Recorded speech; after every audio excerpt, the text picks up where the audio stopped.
యోహాను సువార్త 13వ అధ్యాయము 12, 13, 14, 15, 16 వచనాలను అందరూ కలిసి చదువుకున్నాం. వారి పాదములు కడిగి తన పై వస్త్రమును వేసుకున్న తర్వాత ఆయన మరలా కూర్చుండి, నేను మీకు చేసిన పని మీకు తెలిసినదా? బోధకుడనియు ప్రభువనియు మీరు నన్ను పిలుచుచున్నారు. నేను బోధకుడను ప్రభువును కనుక మీరిట్లు పిలుచుట న్యాయమే. కాబట్టి ప్రభువును బోధకుడునైన నేను మీ పాదములు కడిగినెడలా మీరును ఒకరి పాదములను ఒకరు కడగవలసినది. నేను మీకు చేసిన ప్రకారము మీరును చేయవలనని మీకు మాదిరిగా ఇలాగూ చేసి తిని. ప్రార్థన చేస్తాను. స్తోత్రం నాయనా, పరిశుద్ధుడా, మహోన్నతుడా, మహిమగల రాజా, నీకు వందనాలు స్తోత్రములు చెల్లిస్తున్నాను ప్రభా. నీ పరిశుద్ధ నామమును బట్టి నీకు స్తోత్రాలు. స్త్రీల కూడికను బట్టి నీకు వందనాలు. నేను ఇచ్చిన వాక్య భాగమును బట్టి వందనాలు తండ్రి. ఇదిగో ఈ వాక్యము నైనా సరైన రీతిగా విరిచి పంచిపెట్టుటకు ప్రభువా నాకు జ్ఞానాత్మను దయచేయండి దేవా. నూతనమైన అభిషేకమును నా తల మీద కుమ్మరించండి తండ్రి. ఇదిగో నైనా మాటలను అయ్యా తండ్రి సరైన రీతిగా విరుచుటకు నాయన నీ కృప నాకు దయచేయమని వేడుకొనుచున్నాను తండ్రి. ఈ మాటలు నాకును ఇక్కడ చేరిన బిడ్డలకు నైనా పని చేయనట్లుగా వాటిని ఆశీర్వదించండి. విన్న ప్రతి వారిలో కార్యములు జరిగించమని యేసు నామములో అడిగి వేడుకొనుచున్నాను తండ్రి, ఆమేన్. 15వ వచనం చదువుతుందండి. నేను మీకు చేసిన ప్రకారమును మీరును చేయవలనని మీకు మాదిరిగా ఇలాగు చేసి తిరిగి. మాదిరిగా ఇలాగు చేశాడు. ఎవరు చేశారు? యేసు ప్రభు చేశాడు. యేసు ప్రభు ఈ యొక్క లోకానికి వచ్చి ఆయన అనేకమైనటువంటి కార్యాలను జరిగించాడు. ఆయన స్వస్థత కార్యాలు, సూచక క్రియలు, అద్భుతాలు, చనిపోయిన వారిని తిరిగి లేపడం, ఇక తాను భూమి మీద అధికారముతో వాక్యమును ప్రకటించిన వాడుగా అనేక మందిని దేవుడి వైపు మళ్లించిన వాడుగా ఉన్నాడు. అయితే తన యొక్క జీవితము ఇక్కడ అంటే 33 సంవత్సరాలు భూమి మీద ఆయన సేవ చేశాడు. ఇక సేవ ముగించుకొని తండ్రి దగ్గరికి వెళ్ళవలసిన సమయం ఆసన్నమైనదని ఆయన ఎరిగిన వాడై ఏం చేశాడంటే వారందరినీ కూడా ఇక పస్కా పండుగకు ముందుగానే అదంతా తెలుసుకున్నాడు. ఇక నా సమయము ఇక వచ్చేసింది అనేసి అందరు భోజనానికి కూర్చున్నారు. కూర్చోగానే యేసు ప్రభు ఏం చేస్తున్నాడంటే తన యొక్క పై వస్త్రమును తీసి పక్కన పెట్టాడు. పై వస్త్రం అంటే దేనికి సూచన? ఒక అధికారానికి సూచన. ఎవరైనా చూడండి, ఊరి పెద్దలు చాలా మంది మీరు గమనించినప్పుడు ఊరి పెద్దలు అనే దానికి ఒక సింబల్ ఏంటంటే వాళ్ళు ఇలా పై వస్త్రాన్ని వేసుకొని వచ్చి అందరూ కూర్చుంటారు అన్నమాట. ఒక అధికారంతో కూడినది అనమాట. సరే, ఆయన ఏం చేస్తున్నాడు? ఆ పై వస్త్రాన్ని పక్కన పెట్టేసి ఒక తువాలును నడుముకు కట్టుకొని పల్లెము తీసుకొచ్చి నీళ్లు పోస్తూ అక్కడ ఉన్నటువంటి శిష్యులను ఏం చేస్తున్నాడు? కాళ్ళను కడుగుతూ ఉన్నాడు. అలా కడుగుతూ ఎక్కడికి వచ్చాడు? పేతురు దగ్గరికి వచ్చాడు. పేతురు కాళ్ళను కడగబోతుండగా పేతురు ఏమన్నాడంటే, ప్రభువా నువ్వు నా కాళ్ళు కడుగుతువా అన్నాడు. అంటే ఇప్పుడు నీకు ఇది అర్థం కాదు, ఇక మీదట నీకు అర్థమవుతుంది. ఇప్పుడు నేను చేసే ఈ కార్యము నీకు ఇప్పుడు అర్థం కాదు, అయితే ఇక మీదట నీకు అర్థమవుతుందని. నీ వెట్టి పరిస్థితుల్లో నా కాలు కడగడానికి వీల్లేదు ప్రభు అన్నాడు. ఎవరు? పేతురు. ఆ మాట అంటే యేసు ప్రభు ఏమన్నాడంటే, నీ కాళ్ళు కడగని ఎడల నాతో నీకు పాలు లేదు అన్నాడు అని. అయితే ఆ మాట అనగానే పేతురు ఏమన్నాడంటే, అయితే సరే ప్రభువా నా పాదాలు కడుగు, నా చేతులు కడుగు, నా తల కడుగు ప్రభువా అన్నాడు. అంటే యేసు ప్రభు ఏమంటున్నాడంటే, స్నానం చేసిన వాడు మళ్ళా మొత్తము అంటే మాటికి స్నానం చేయాల్సిన అవసరం లేదు, పాదాలు మాత్రమే కడుక్కోవాలి అని అంటూ ఏం చేస్తున్నాడంటే ఆయన, నేను చూడండి 12వ వచనం చూడండి, వారి పాదములు కడిగి తన పై వస్త్రాన్ని వేసుకున్నాడు. మళ్ళీ ఫస్ట్ ఏం చేస్తాడు? పై వస్త్రాన్ని తీసి పక్కన పెట్టాడు, పాదాలన్నీ కడిగేశాడు. మళ్ళీ ఏం చేస్తున్నాడు? పై వస్త్రాన్ని వేసుకుంటున్నాడు. అంటే ఏంటి? ఇప్పుడు అధికారికంగా చెప్తా ఉన్నాడు అనమాట. ఏంటి? ఆయన మరలా కూర్చుని నేను మీకు చేసిన పని మీకు తెలిసినదా అంటున్నాడు. నేనేం చేశాను అంటే నా యొక్క అధికారాన్ని నేను పక్కన పెట్టి దీనుడుగా నేనేం చేస్తున్నాను, ఒకరి పాదాలు ఒకరిని నేను పాదాలని కడిగాను. అంటే నేను ఒక బోధకుడనని, తర్వాత ప్రభు అని మీరు అంటున్నారు కదా, బోధకుడను ప్రభు అని మీరు అంటున్నారు కదా, అది నిజమే. మీరు అంటున్నటువంటి మాట నిజమే. అయితే చూడండి, నేను బోధకుడను ప్రభువును నేను మీ పాదాలు కడిగినడలా మీరును ఒకరి పాదములు ఒకరు కడగవలసినది. నేను మీకు చేసిన ప్రకారము మీరును చేయవలని మీకు మాదిరిగా ఇలాగూ చేసింది. ఒక బోధకుని స్థానంలో ఒక యొక్క ప్రభు స్థానంలో నేను ఉండి నన్ను నేను తగ్గించుకొని మీకు మాదిరిగా ఒకటి చేసి వెళ్తున్నా. అలాగా మీరు కూడా ఏం చేయాలంట? అలా ఉండాలి మీరు కూడా. అంటే ఒక తగ్గింపు గుణము కలిగి నేను ఒక స్థానంలో ఉన్నాను కాబట్టి నేను ఇది చెయ్యను అనే దానికి లేకుండా ప్రతి దాని విషయంలో పక్కన పెట్టి నేను ఎలా చేస్తున్నానో ఆ విధంగా మీరు కూడా మాదిరిగా ఉండమని చెప్తా ఉన్నాడు యేసయ్య. అంటే మనకందరికీ యేసయ్య మాదిరిగా ఉన్నాడు.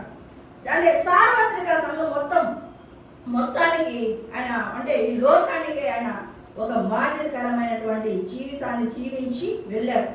అంటే అలాంటి జీవితాన్ని మనకి ఎందుకు చూపిస్తున్నాడంటే రేపొద్దున మనము కూడా అలా తయారు కావాలనే ఉద్దేశము యేసు ప్రభులో ఉంది. సరే, అలాగే అపోస్తుల కార్యము 20వ అధ్యాయము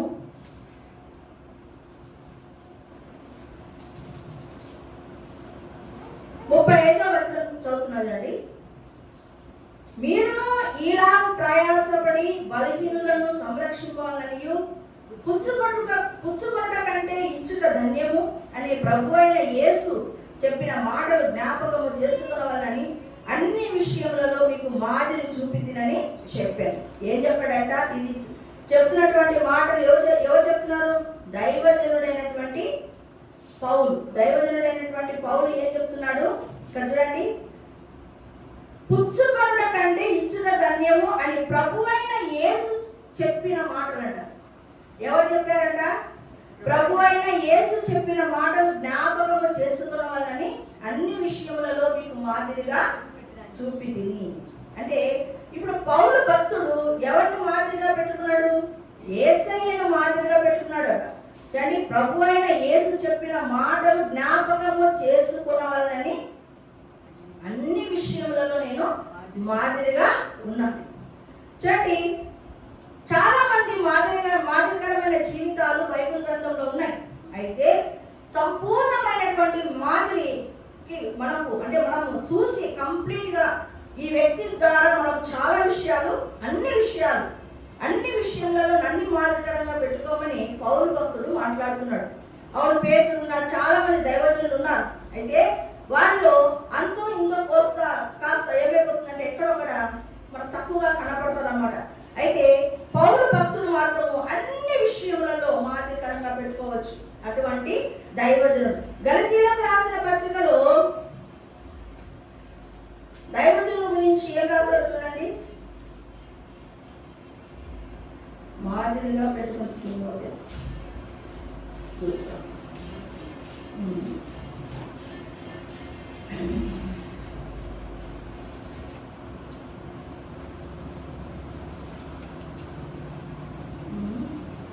పరిశుద్ధాత్మ వలన మాదిరిగా పెట్టుకుంది అని మాట్లాడు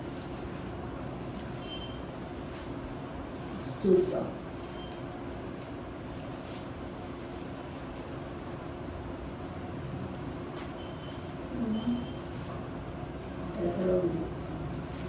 సరే, అన్ని విషయాలలో మీరు నన్ను మాదిరిగా పెట్టుకోండి అనే మాట ఉంది.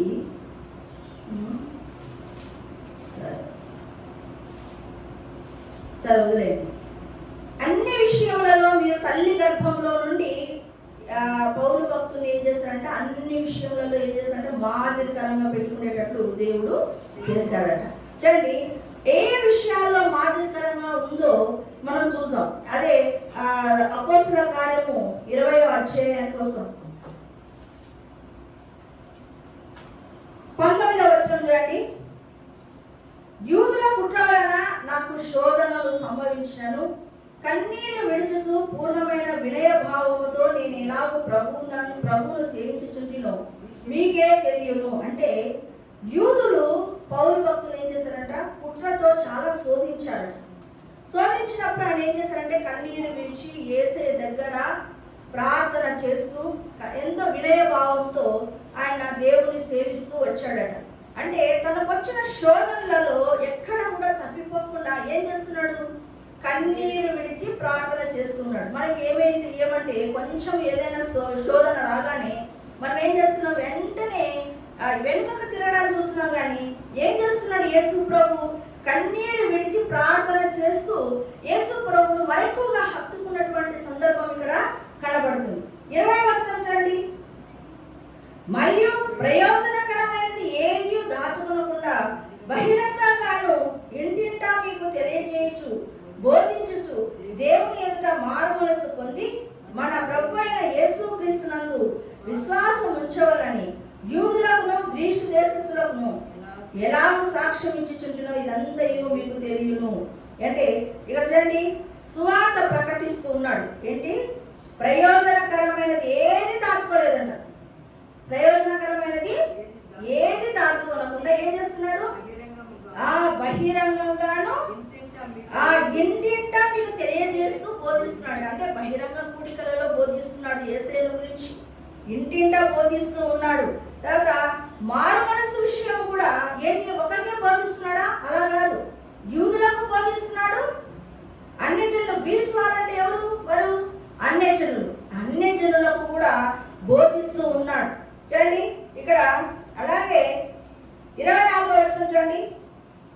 అయితే దేవుని కృపా సువార్తల గురించి సాక్ష్యం ఇచ్చుటయందు నా పరుగును నేను ప్రభు అయిన యేసు వలన పొందిన పరిచర్యను తుదముట్టింపవలని నా ప్రాణము నాకు ఎంత మాత్రము ప్రియమైనదిగా ఎంచుకునట లేదు.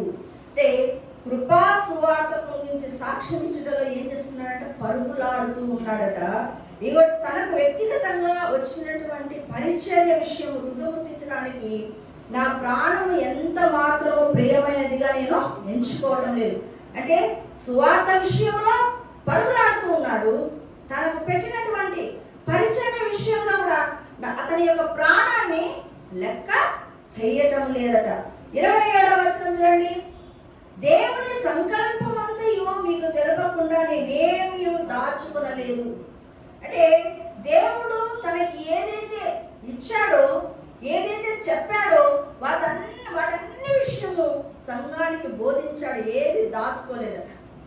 అంటే అలాగే చూడండి 33వ వచనం. ఎవరి వెండినైనను బంగారంనైనను వస్త్రంనైనను నేను ఆశింపలేదు.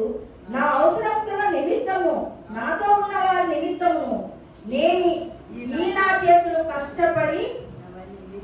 కష్టపడినవని మీకే తెలియను.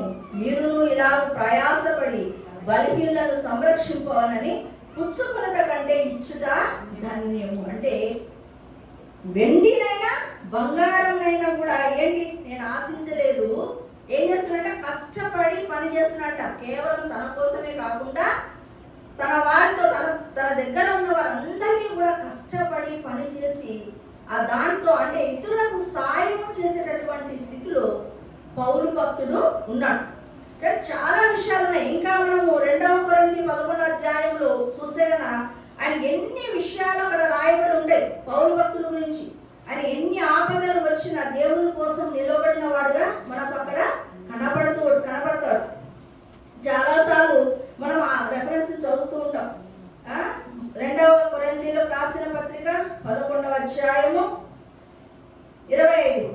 ముమ్మారు బెత్తములతో కొట్టబడి తిని, ఒకసారి రాళ్లతో కొట్టబడి తిని, ముమ్మారు ఓడపల్లి శ్రమపడి తిని, ఒక రాత్రి పగళ్ళు సముద్రములో గడిపి తిని, అనేక పర్యాయములు ప్రయాణములలోను, నదుల వలనైన ఆపదలలోను, దొంగల వలనైన ఆపదలలోను, నా స్వజనులైనటువంటి ఆపదల్లోను, అన్యజనుల వలనైన ఆపదల్లోను, పట్టణములోను,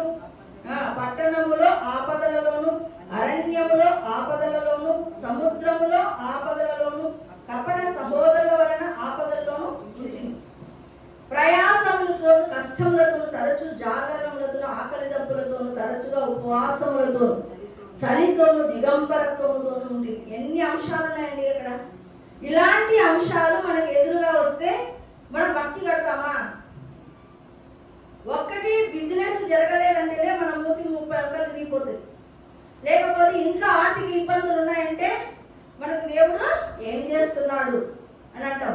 ఇలాంటి బ్రతుకు మన జీవితంలో వస్తే మనం ఏమన్నా నిలబడేదనా? ఎట్టి పరిస్థితులు నిలబడం. లోకంలో కలిసిపోవడం లేదు. దీనికంటే ఏదో నాకు విచ్చలవిడి జీవితము, ఒక నీతి న్యాయం లేని జీవితం జీవిద్దాం పదా, ఇంత కష్టమైన జీవితాన్ని మేము జీవించలేమని ఇరికి తిరిగిపోయే వాళ్ళే చాలా మంది ఉంటారు. మరి పౌలు భక్తుడు, అందుకే దేవుడు పౌలు భక్తుడిని ఏం చేస్తున్నాడు?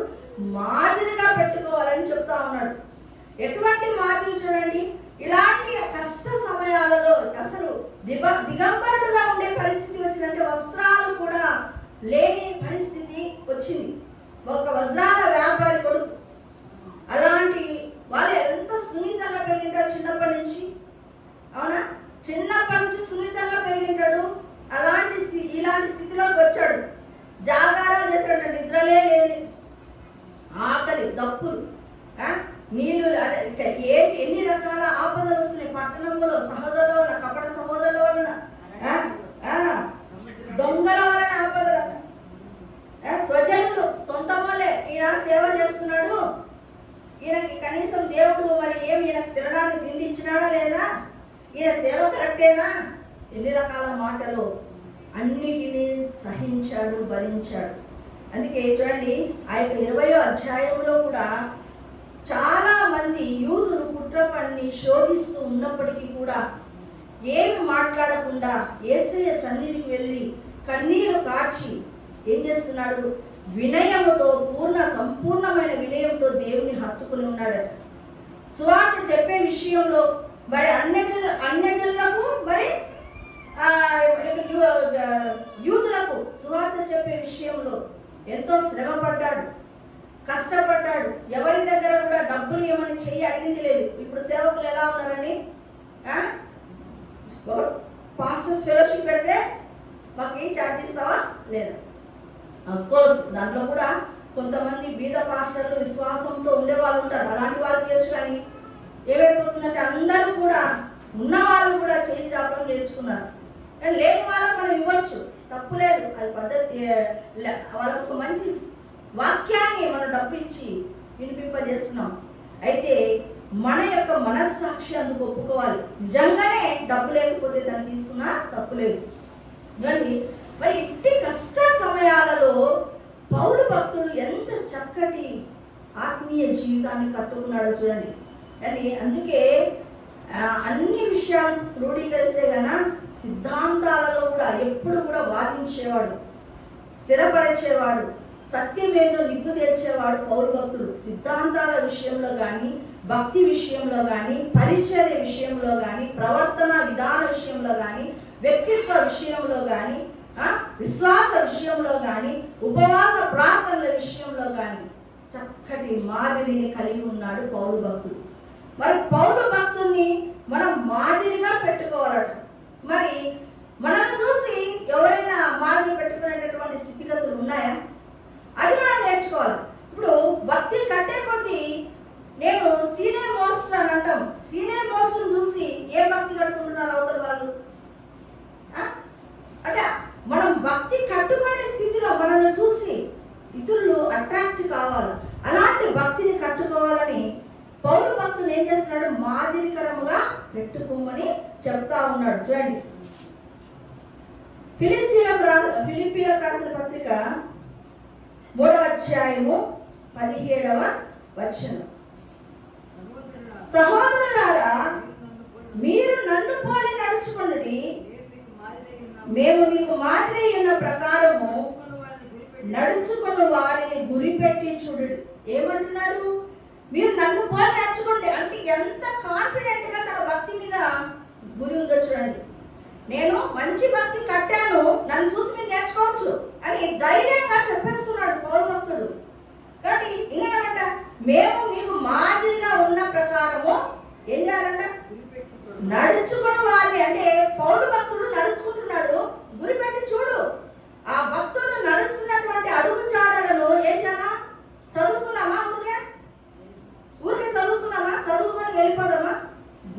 పెట్టి చూడాలి. అంటే ఇక్కడ అటువంటి భక్తి కట్టుకున్న వాళ్ళు కూడా బైబిల్ గ్రంథంలో ఉన్నారు. పౌలు భక్తుడు ఒక మాట చెప్పింటే ఆ దాన్ని అలాగ విని దాని ప్రకారం జీవించినటువంటి సంఘాలు కూడా ఉన్నాయి. చూడండి, మొదటి తెస్సలోనిక పత్రిక 1వ అధ్యాయము 7వ వచనం చూడండి. కాబట్టి మాసిదోనియాలోను అకయలోను విశ్వాసులందరికీ మాదిరి అయితిరి. ఎందుకనగా మీ యొద్ద నుండి ప్రభు వాక్యము మాసిదోనియాలోను అకయలోను మ్రోగెను. అక్కడ మాత్రమే కాక ప్రతి స్థలమందును దేవుని ఎడల ఉన్న మీ విశ్వాసము వెల్లడాయను. మేమేమి చెప్పవలసిన అవశ్యము లేదు. చూడండి, ఎవరి గురించి చెప్పబడుతుంది? ఇప్పుడు నన్ను పోలి నడుచుకోమని పౌలు భక్తుడు అంటే అలా పోలి నడుచుకున్న సంఘాలే ఉన్నాయి, వ్యక్తులు కాదు. అక్కడ సంఘాలు ఉన్నాయి. ఏంటి? తెస్సలోనిక సంఘము యాజ్ ఇట్ ఈస్ పౌలు భక్తుడు ఎటువంటి భక్తి కట్టుకుంటున్నాడో అటువంటి భక్తినే కట్టుకుందంట. ఆ సంఘాన్ని చూసి మిగతా సంఘాలు ఇన్స్పైర్ అయినాయి. చూడండి, ఆ సంఘాలు ఏంటంట? మాసిదోనియా సంఘము, అకయలో విశ్వాసాలకు మీరు మాదిరిగా ఉన్నారు. వాళ్ళు కూడా ఏమైపోయినారు? ఆ విధంగా నేర్చుకున్నారు. అంటే ఒక సంఘాన్ని చూసి ఇంకొక సంఘము ఇన్స్పైర్ అయింది. ఆ తెస్సలోనిక సంఘము పౌలు భక్తుని చూసి ఇన్స్పైర్ అయింది. అలాగా మనము ఇన్స్పైర్ కావాలి అంటే ఆయన మాదిరిగా మనం ముందర పెట్టుకొని మన ఆత్మీయ జీవితాన్ని కట్టుకోవాలి. అంటే అలాగనే చూడండి, మొదటి తిమోతి 4వ అధ్యాయము 11వ వచనం చూడండి. ఈ సంగతులను ఆజ్ఞాపించి బోధించుము. నీ యవనమును బట్టి ఎవడును నిన్ను తృణీకరింపనీయకుము గాని మాటలోను, ప్రవర్తనలోను, ప్రేమలోను, విశ్వాసములోను, పవిత్రతలోను విశ్వాసులకు మాదిరిగా ఉండుము అని తిమోతికి హెచ్చరిక చేస్తూ ఉన్నాడు. దైవజనుడు ఏం హెచ్చరిక చేస్తున్నాడు? నీ మాట బాగుండాలి తిమోతి, నీ ప్రవర్తన బాగుండాలి, నీవు విశ్వాసులకు మాదిరిగా ఉండాలి, ప్రేమ చూపే విషయంలో, ప్రవర్తన విషయంలో, విశ్వాసంలో, పవిత్రతతో నువ్వు ఏముండాలా? పవిత్రతలో కూడా ఏముండాలంటే మాదిరికరంగా ఉండాలి. సరే, తర్వాత ఇంకో యాకోబుకు రాసిన పత్రిక 5వ అధ్యాయము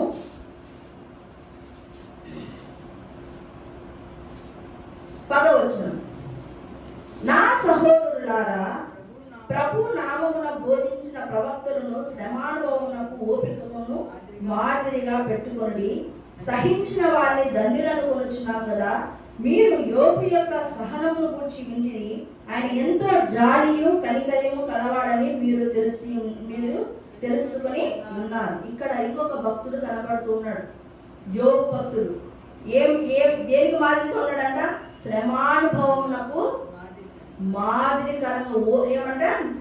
శ్రమానుభవమునకు ఓపికకు మాదిరికరంగా ఉండడు. పౌలు భక్తుడు చెప్పాలంటే ఒక రకంగా కుటుంబము లేనివాడు కదా. ఈయనైతే ఏముంది?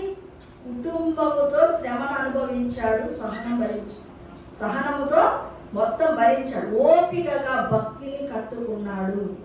ఇలా చాలా మంది భక్తులు బైబిల్ గ్రంథంలో ఉన్నారు. వాళ్ళందరూ చాలా ఓపికగా భక్తిని కట్టుకున్నారు. చూడండి, యోబు భక్తుడు ఇంకా గొప్పవాడు. అయితే ఇక్కడ కుటుంబముతో తన భక్తిని కట్టుకున్నాడు. కుటుంబముతో సేవించడం అనేది చాలా కష్టమైనటువంటి పని. అయితే పౌలు భక్తుని మాదిరిగా చూపిస్తున్నాడు దేవుడు కదా. పౌరులు మీరు చూసి ఆ మాదిరికరమైనటువంటి భక్తిని కట్టుకోమని సెలవిస్తున్నాడు. ఇప్పుడు మనము యేసు ప్రభువును భక్తి ఎవరు మాదిరిగా పెట్టుకున్నారు? పౌలు భక్తుడు మాదిరికరంగా పెట్టుకున్నాడు. పౌలు భక్తుల్ని మాదిరికరంగా ఎవరు తీసుకున్నారు? తెస్సలోనిక సంఘము మాదిరికరంగా తీసుకుంది. తెస్సలోనిక సంఘము ఆ సంఘమును మాదిరికరంగా ఎవరు పెట్టుకున్నారు?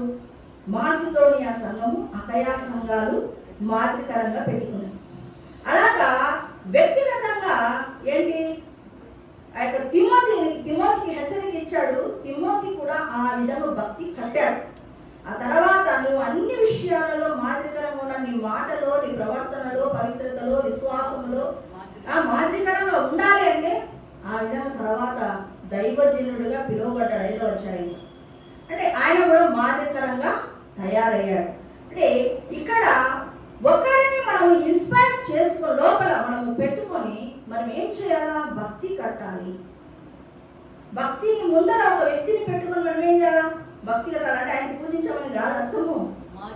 మాదిరికరముగా ఆయన పెట్టుకున్నటువంటి ప్రార్థన జీవితం, వాళ్ళ వాక్య ధ్యానము, వారు సహవాసంలో ఉండే విధానము, వారి పరిచర్యలో ఉండే విధానము అన్ని విషయంలో మాదిరికరముగా పెట్టుకోవాలి. ఇప్పుడు మన ఆదివారం పూట మనం డ్యూటీలు వేస్తూ ఉంటాం.